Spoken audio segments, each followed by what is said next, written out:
प्यारे विद्यार्थीगण, स्वागत है आपका एक ही लक्ष्य कंपटीशन एकेडमी में। मैं विनोद परमार आप सभी का हार्दिक स्वागत करता हूं। प्यारे विद्यार्थियों, सबसे पहले तो मैं आप सभी को बधाई देना चाहूँगा। हमारे एकेडमी परिवार से किरण पगारिया और निशा परमार, जिन्होंने कि अभी सीटेट एग्ज़ाम जो होता है उस एग्ज़ाम को क्वालिफाई किया, तो उन्हें बधाई। और जो है आपका उनके परिवार को भी बधाई देता हूँ। और जैसा कि हम जो है नियमित रूप से आपके पास में कुछ करंट की न्यूज़ लेकर आते रहते हैं, आइए आज हम करंट की न्यूज़ की हम बात करते हैं। तो आज की जो न्यूज़ है हमारी, वो विशेष रूप से देखें तो चुनाव पर आधारित है। आप सब जानते हैं कि अभी हाल ही में जो है आपका उत्तर प्रदेश, पंजाब, गोवा और मणिपुर, इन राज्यों में चुनाव हुआ था। तो आप सभी जानते हैं कि यदि यूपी की हम बात करें तो यूपी में कुल 403 सीटें हैं और 403 सीटों में से लगभग 273 सीटें बीजेपी ने अभी जीती है, ठीक है ना।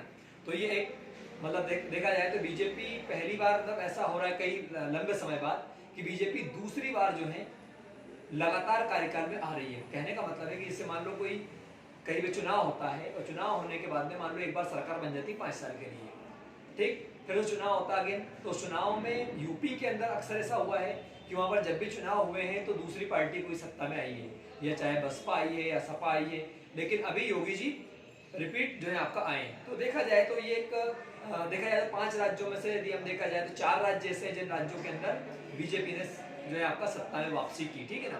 क्योंकि मणिपुर में भी ऑलरेडी बीजेपी की सरकार थी, गोवा में बीजेपी की सरकार थी। इसके अलावा यदि हम बात करें तो तो जो है यूपी के अंदर बीजेपी की सरकार थी, है ना।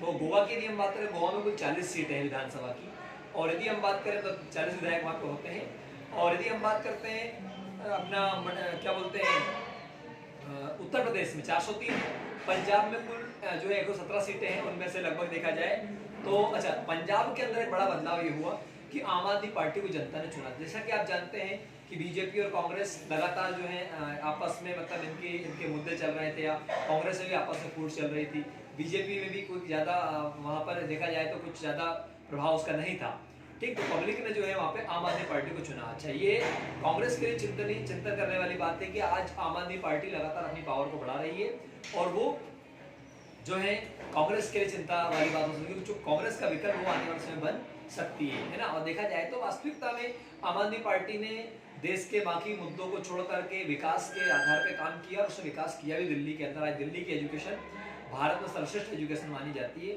ठीक, इसे कोई नकार नहीं सकता। स्वास्थ्य विभाग की हम बात करें, स्वास्थ्य के मामले में दिल्ली सरकार ने काफी बेहतर काम किया। तो इसलिए चाहे वो बीजेपी हो, कांग्रेस हो, हमें किसी पार्टी से मतलब नहीं, लेकिन ये पार्टी वास्तविकता में जमीन पर काम कर रही है, ठीक है ना, इसकी तारीफ करनी होगी।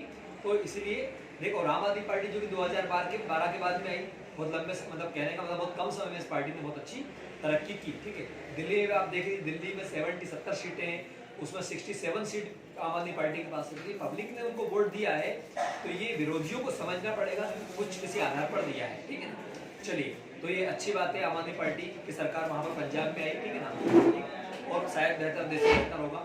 आगे भी हम बात करते हैं बीजेपी की। तो आप जानते हो कि आज बीजेपी की यदि हम बात करें तो बीजेपी ने भी यूपी के बेहतर काफी बेहतर काम किया, ठीक है। तो आपको 4 राज्यों की न्यूज तो ये हमारी हमने क्लियर की है ना। तो याद क्या रखना है भाई, यूपी में 403 सीटें हैं ना, पंजाब में 117 सीटें हैं टोटल विधानसभा की, और यदि हम बात करें मणिपुर की, मणिपुर में 60 सीटें हैं, गोवा में 40 सीटें हैं ना। इनमें से अलग अलग सरकारें यहाँ पर आई। अच्छा, इसमें एक चीज बात ये भी है, यूपी के उप मुख्यमंत्री केशव प्रसाद मौर्य जो उप मुख्यमंत्री है, वो खुद चुनाव हार गए। पुष्कर सिंह धामी जो कि चुनाव से पहले सीएम बनाए गए थे उत्तराखंड के, वो चुनाव हार गए। ये भी एक रिकॉर्ड रहा साहब, ठीक है ना। आइए आगे देखते हैं हम लोग, आगे देखें तो अगली जो न्यूज हम आते हैं खेल तरफ में आते हैं, देखिएगा, है ना। लगभग देखा जाए तो यूपी चुनाव में 7 चरण हुए थे, आपको 7 चरणों में चुनाव आपका संपन्न हुआ था। अब देखिएगा अगला आपका आता है खेल से। महिला विश्व कप 2022 में यदि हम बात करें तो न्यूजीलैंड ने भारत को हरा दिया, लेकिन इसमें बताया जा रहा है कि 39 साल की झूलन के वर्ल्ड कप में 39 विकेट हुए, मतलब देखा जाए तो 39 विकेट इसने झूलन गोस्वामी ने लिए। झूलन गोस्वामी का संबंध किस खेल से? क्रिकेट से, आपको ध्यान रखना है। आगे हम बात करते हैं तो झूलन के 39 विकेट है अभी तक के वनडे में, है ना। और इनके अलावा लिन फुलस्टन है ऑस्ट्रेलिया की, इनकी भी 39 विकेट है, और केरोल हाजेसा के 37 विकेट है। तो ये मतलब ये ज्यादा विकेट वाले वर्ल्ड कप में खिलाड़ी आपके बने हैं।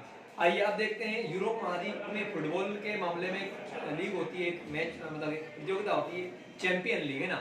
चैंपियन लीग रियल मैड्रिड जो है आपका, उसने पीएसजी को हराया, ये काफी इंपॉर्टेंट है ना।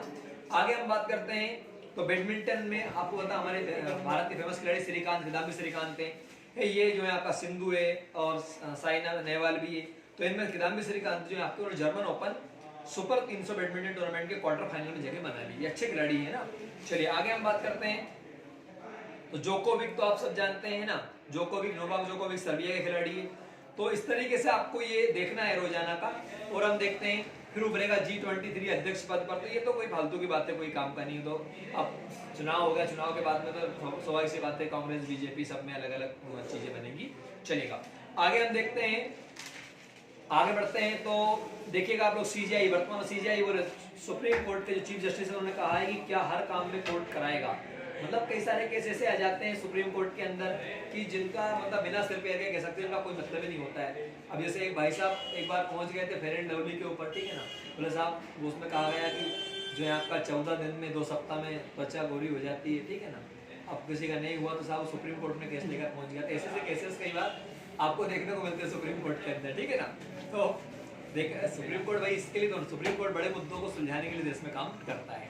हमारा सीजीआई कौन है, तो ये है जस्टिस रमणा। अच्छा एक बात और अच्छी बात स्टूडेंट्स के लिए है कि रेलवे ग्रुप डी में जैसा कि उन्होंने कहा था कि 2 एग्जाम होंगे, अब 2 एग्जाम को उन्होंने कैंसिल कर दिया है। तो आपको पता है जब इस तरह की बातें सामने आई थी तो बिहार में और यूपी में कई जगह जो है यहाँ पर तोड़फोड़ हुई थी रेलवे डिपार्टमेंट के अंदर, और छात्रों ने, स्टूडेंट्स ने जो है यहाँ पर काफी बड़ा आंदोलन भी किया था, है ना।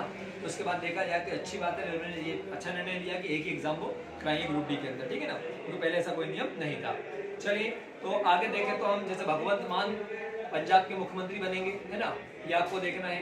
और यदि हम बात करें गोवा में प्रमोद कुमार सावंत जी है जो ऑलरेडी और यही बनेंगे, और बहुत युवा मुख्यमंत्री, वर्तमान में भारत के सबसे युवा मुख्यमंत्रियों में इनका नाम आता है प्रमोद कुमार सावंत का। सबसे बुजुर्ग यदि सीएम के लिए बात करें तो नवीन पटनायक जी का नाम आता है वर्तमान में भारत में, ध्यान रखिएगा आप लोग, ठीक है ना। आगे बात करें भगवंत मान जो कॉमेडियन थे। और यदि हम बात करें नवजीत सिंह सिद्धू तो आप जानते ही हो, इनका तो कोई ठिकाना नहीं है, ठीक है ना, कभी कहाँ ये तो खत्म है, चलेगा। आगे हम देखते हैं, ठीक है ना, तो हरीश रावत जी जो है आपके ये तो हार ही गए, ऑलरेडी पहले के सीएम थे ना, चलेगा। तो हम यहीं पर इसको छोड़ते हैं और कल फिर आपके लिए कुछ नई न्यूज लेकर आएंगे। धन्यवाद, जय हिंद, जय मां भारती। हमसे जुड़े रहिए और देखते रहिएगा, ठीक। और अभी हाल ही में हमारा सोमवार के दिन से एक नया बैच शुरू होने वाला है सुबह 8:30 बजे से, ठीक है, जो कि बिल्कुल 0 लेवल से रहेगा। पटवारी के बैच भी शुरू हो रहा है आपका, ठीक है, तो बिल्कुल आप आइए। धन्यवाद, जय हिंद, जय मां भारती।